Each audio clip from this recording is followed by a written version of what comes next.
ng kabataang Pilipino ang petsa ito, 19 ng Enero 2026.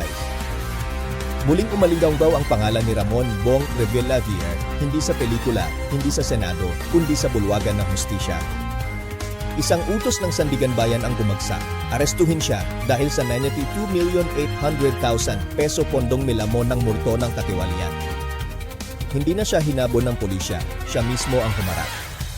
Sa ini sa Camp Crame, pusang loob siyang sumuko. Ang dating bida ng aksyon ay nayoy tauhan sa sariling drama, isang akusado na haharap sa mabigat na paratang ng bayan. Sa loob ng Camp Crame, ang kanyang mundo'y lumiit sa 4 na pader. Walang piyansa, walang palabas. Ang katahimikan ng selda ay tila salamin ng isang sistemang matagal nang naghihintay ng katarungan. Mula sa entablado ng pelikula, tungo sa Senado, at nayori sa kulungan, ang kanyang kwento ay naging alamat ng pagbagsak. Paalala ito na ang kapangyarihan ay may hangganan at ang tiwala ng bayan ay hindi laruan. Sa bawat kasong tulad nito, lumilitaw ang tanong, hanggang saan ang ating pagtitiis sa katiwalian? Ang pag-aresto kay Revilla ay hindi lamang balita, kundi sigaw ng bayan na ang hustisya, kahit mabagal, ay may sariling takdang paniningil. Gayunman, may pagkakataon siyang ibigay ang kanyang panig sa mga pagdinig sa Sandigan Bayan at patunayang wala siyang kasalanan.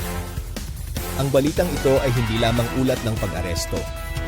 Isa itong pagsusulat ng kasaysayan, isang paalala na ang mga multo ng katiwalian ay maaari ring malantad at ang mga makapangyarihan ay maaari ring gumuho at magkawasak-wasak.